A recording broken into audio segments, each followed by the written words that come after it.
है ना। तो ये बता रहे हैं व्यास जी यहाँ से। तो फिर सनकादि ऋषियों ने जब प्रश्न किया है तो सूत जी महाराज जी ने आगे कथा चलाई है और बताया है कि देखिए भागवत जी सिद्ध है और भागवत जी करने के बाद सबका उद्धार होता है, उसका प्रमाण एक प्राचीन कथा है। कौन सी कथा है? तो कहा कि तुंगभद्रा नाम की एक नदी थी। नदी के किनारे एक बहुत ही सुंदर और पवित्र नगर था और पवित्र नगर में एक आत्मदेव नामक एक भूदेव रहते थे। भूदेव की एक पत्नी थी धुंधुली। नाम ही सुनिए, धुंधुली। कैसी थी उनका एक श्लोक में यहाँ परिचय दिया गया है। लोकवार्तारा क्रूरा प्रायशो बहुजल्पिका श्रुरा च गृह कृत्येषु कृष्णा कलह प्रिया। कलह प्रिया, इतनी कलह प्रिय थी कि छोटी छोटी बातों में कलह करती थी। जिसका नाम ही धुंधली हो उसको स्पष्ट कुछ दिखेगा नहीं तो वो स्पष्ट करेगी क्या, है ना। तो फिर ये आत्मदेव महाराज है जैसे द्वितीय सूर्य है, दूसरे सूर्य के समान ज्ञानी गुणी, सब शास्त्रों में निपुण है। पूरा समाज नगर उनके आगे पीछे जो इतने गांव हैं वो उनका सम्मान कर रहे हैं। वेद विशारद है, लेकिन धनवान भी है, गुणी भी है, लेकिन उनकी पत्नी धुंधली है जो सब प्रकार से अधम से अधम है और उनके कारण जीवन में एक सबसे बड़ा कष्ट है। क्या कष्ट है? कि उनको कोई संतान नहीं है। किनको? आत्मदेव और धुंधली महाराज दोनों पति पत्नी का जीवन भी सही है, फिर भी उनको संतान नहीं है और संतान नहीं है इसी कारण आत्मदेव महाराज बहुत खिन्न रहते हैं, बहुत दुखी रहते हैं, बहुत निराश रहते हैं, बहुत व्यग्र रहते हैं। उनको लगता है कि अपुत्रो गति न्यास्ति, जिनको पुत्र नहीं होता उनकी गति नहीं होती। कलयुग में हम ऐसे नहीं मानते। हम तो सोचते हैं बेटियां भी पुत्र के समान है। अगर कुपुत्र हो जाए उससे बढ़िया अच्छा है कि 2 बेटी हो। कुपुत्र हो उससे अच्छा है 2 बेटी हो, 3 बेटी हो, लेकिन हो, है ना। तो सब अपने कर्म के अधीन है, लेकिन आत्मदेव ने एक दिन बहुत यज्ञ भी करवाए थे, बहुत खर्चा किए थे, भूदेव को दान दिया था, गायों का दान दिया था, सब सत्कर्म कर चुके थे। 60 साल के आत्मदेव हो चुके थे और उनके बाद अब वो अपनी आशा छोड़ चुके थे और उनके बाद उन्होंने सोचा कि अब जीने का कोई रास्ता नहीं। जब पुत्र ही नहीं हुआ हमको बेटा ही नहीं है तो आगे हमारा वंश कैसे चलेगा और हम कैसे जिएंगे, हमें जीना नहीं है। यही सोच करके वो जंगल में गए। जंगल में जाने के बाद सोचेगा मरने के लिए निकले हैं आत्मदेव महाराज, ये प्राणी वो जीव जो है वो कैसा स्वार्थी है। निकले हैं मरने के लिए, नदी के किनारे खड़े हैं पर मर नहीं रहे। छलांग लगा दे मर जाए,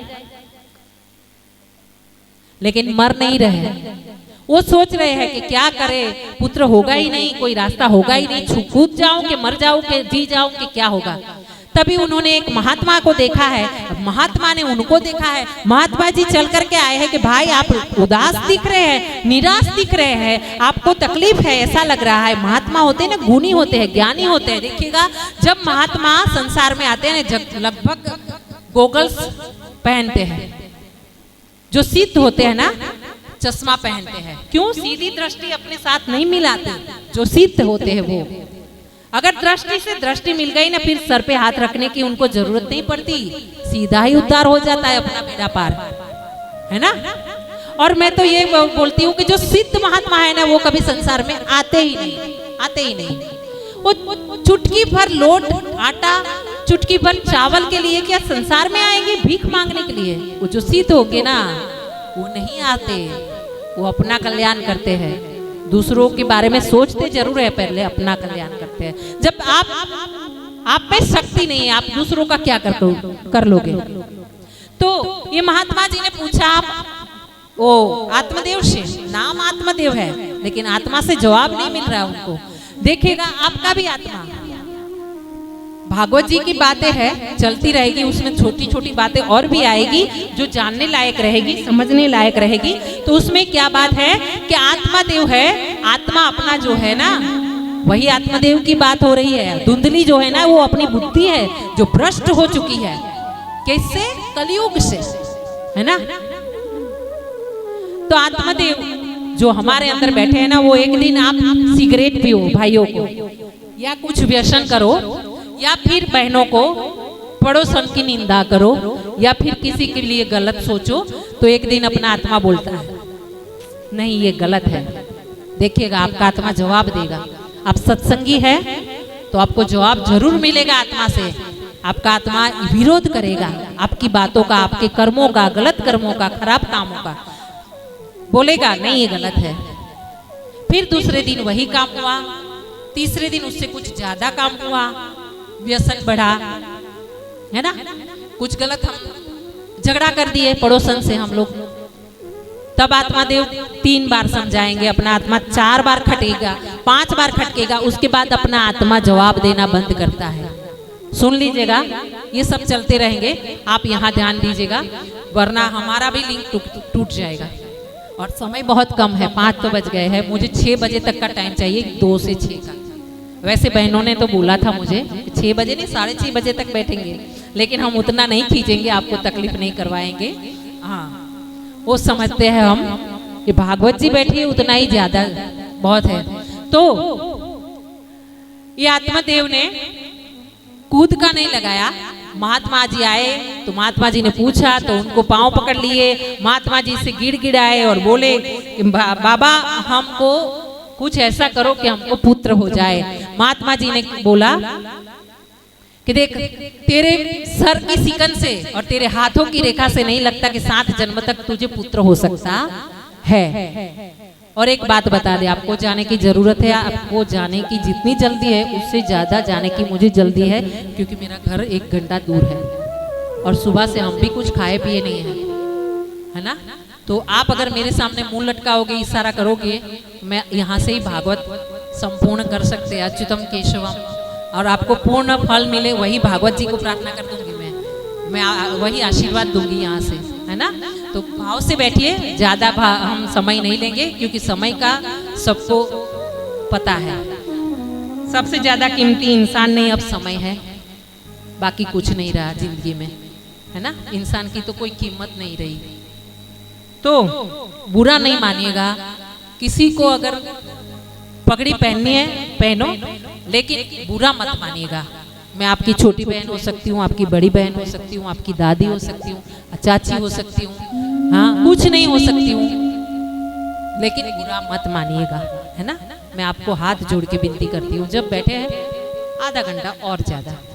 तो फिर आत्मदेव ने जब बोला, ब्राह्मण जी महाराज जी ने बोल दिया कि आपको बेटा 7 जन्म में नहीं होगा। उन्होंने बोला कि अगर आप मुझे नहीं बताइएगा रास्ता बेटा होने वाला तो हम आत्महत्या कर देंगे और आत्महत्या का पाप आपको लगेगा। महाराज जी ने मजबूरी में आकर, देखिए मजबूर होना पड़ता है ज्ञानियों को, गुणियों को, महाराज जी को क्यों शॉर्ट में कथा बतानी पड़ती है, वरना 2 सत्र में भी 1 महीना कथा चले भागवत की ना पूरी हो, लेकिन यहाँ से कूद के वहां जाना पड़ता है भागवत जी में, समय के अभाव से, समझ रहे हैं। तो फिर क्या होता है, महाराज जी ने उन पे दया की आत्मदेव पे, और उनको एक फल दिया और अभिमंत्रित करके फल दिया। ऐसे ही फल नहीं देते, देखना आप भगवान को भोग लगाओ, उनके चरणों में लगाओ तो वो अभिमंत्रित होता है, वो फिर भोजन नहीं रहता, वो प्रसाद हो जाता है। उनको खाने के बाद आपको गलत सोच नहीं आएगी, आपके बच्चे को सद्बुद्धि होगी।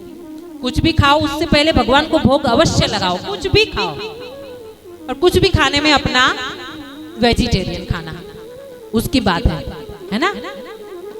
तो महाराज जी ने फल दिया, फल जाके लेकर के उन्होंने धुंधली को दिया, अपनी पत्नी को बोला कि आप ये फल खा लीजिएगा, फल खाने के बाद आपको पुत्र अवश्य होगा, क्योंकि बहुत सिद्ध संत से हम लेकर के फल आए हैं।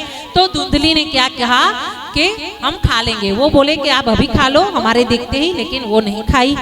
क्यों? वही बात है कि पत्नी पति का आदर करे, पति पत्नी को सच्चा प्यार करे, वो बात नहीं थी यहाँ पे।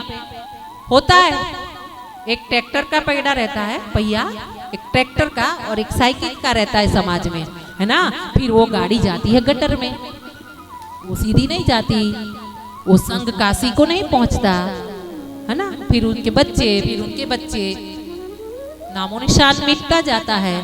तो जब संसार के चक्र दो पहिए सही हो, समझने वाले हो एक दूसरे को, तभी रथ आगे बढ़ता है ना। तो यहाँ पे धुंधली ने बोला कि हम बाद में खा लेंगे, आप अपना कर्मकांड करो, आपको पूजा करवाने जाना है, आप चले जाइए। वो चले गए, बेचारे बहुत सीधे थे तो चले गए फल दे करके। अब फल लेकर के धुंधली क्या सोच रही है, बस 5 मिनट 10 मिनट और फिर आपको आरती करवाते हैं। तो क्या हुआ कि धुंधली ने क्या सोचा कि अगर मैं फल खाऊंगी और अगर मुझे गर्भ रह गया तो फिर क्या होगा। यही सोच रही थी कि पड़ोसन आ गई। अब पड़ोसन ने अपनी शिक्षा पत्री खोली तो शिक्षा देना शुरू कर दिया। अब पड़ोसन जितना ज्ञान देती है ना, उतना ज्ञान व्यासपीठ से नहीं मिल सकता। हमने देखा है, हम कभी अपना चूल्हा छोड़े नहीं हमारे घर से, लेकिन मैंने सब पड़ोसनों को देखा है, जितना पड़ोसन ज्ञान देती है ना, उतना ज्ञान एक पड़ोसन दूसरे को, दूसरी पहली वाली को जितना ज्ञान देती। पहली पड़ोसन के घर में क्या बन रहा है, कैसे हो रहा है, उनका ननद से व्यवहार क्या है, उनकी सास से व्यवहार क्या है, आज क्या खाना बना है, सास का मन क्या था, सास ने क्या बोला, वो दूसरी पड़ोसन को सब पता रहता है।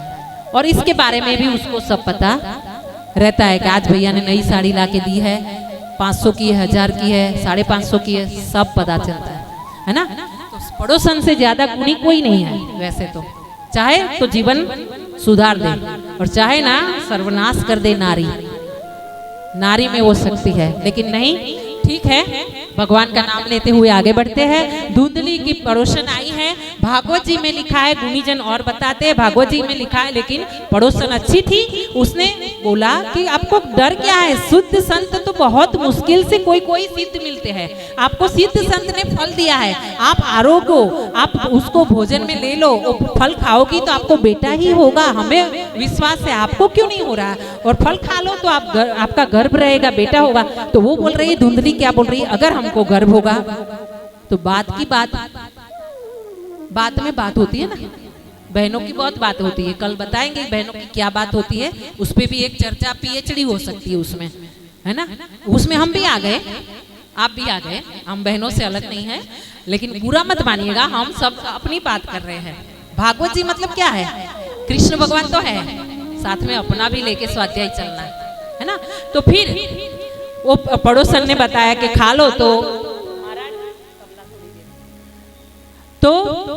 धुंधली बताई हमको गर्भ रहेगा तो हमारा शरीर खराब हो जाएगा, पेट बढ़ जाएगा, और पेट बढ़ जाएगा तो कहीं किसी दिन मानो कि इतना बड़ा घर है, कहीं आग लग गई तो भागते में तकलीफ हो जाएगी। गर्भिणी स्त्री जो जिसके पेट में गर्भ हो और पूरे महीने हो, भाग नहीं पाएगी, तो हम तो जल के मर जाएंगे यहाँ पे। और फिर प्रसव होगा, प्रसव में पीड़ा होगी तो वो तकलीफ होगी। ये सब बता रही है। बच्चा होगा तो बच्चा रात को रोएगा तो गीला करेगा, तो उसके लिए उठो तो वो करो, तो वो फल ना करो, बच्चे की सेवा करो। अब अभी तक तो हम घर की सेवा करते आए, काम करते आए, अब बच्चे की सेवा करें, हमको ये मंजूर नहीं है। तो वो पड़ोसन ने ज्ञान दिया, देखो आपसे काम नहीं होता है ना, तो आप एक काम करो, काम ना हो तो एक ननद को बुला लो। वैसे भी ननद आती है जब भतीजा भतीजी होते हैं तो कुछ लेके आती है तो आप एक काम करो ना, उनको बुला लो, 2 महीने पहले 4 महीने पहले बुला लो, उनको ज्यादा दे के दक्षिणा उनको खुश कर देना, वो आपकी सेवा करेगी, आपका काम बन जाएगा। तो क्या बोल रही है कि ननद मेरी बहुत सियानी है, मेरी ननद बहुत सियानी है। अब किसकी ननद सियानी नहीं होती बोलो, हमारी ननद सियानी है, हम ननद है, हम भी सियाने हैं, है ना, सबके सब सियाने हैं। पागल जो रोड पे चलता है ना, उसको भी पता है कि गाड़ी के नीचे नहीं जाना है, कुएं में नहीं कूदना है, वो सीधे साइड से चलेगा। पागल को देखना आप, साइड से बच के चलेगा, चाहे उसने कपड़ा ना पहना हो, लेकिन वो गाड़ी के सामने कूद नहीं जाता। उतना बुद्धि तो उसमें होता है। तो हम सब बोलेंगे कि ये तो बहुत होशियार है, तो कौन होशियार नहीं है जगत में? मूर्ख इतनी बात पे है कि ज्ञान इसका नहीं है खाली कि ये रिश्तेदार है, बाकी के सब छूटने वाले हैं।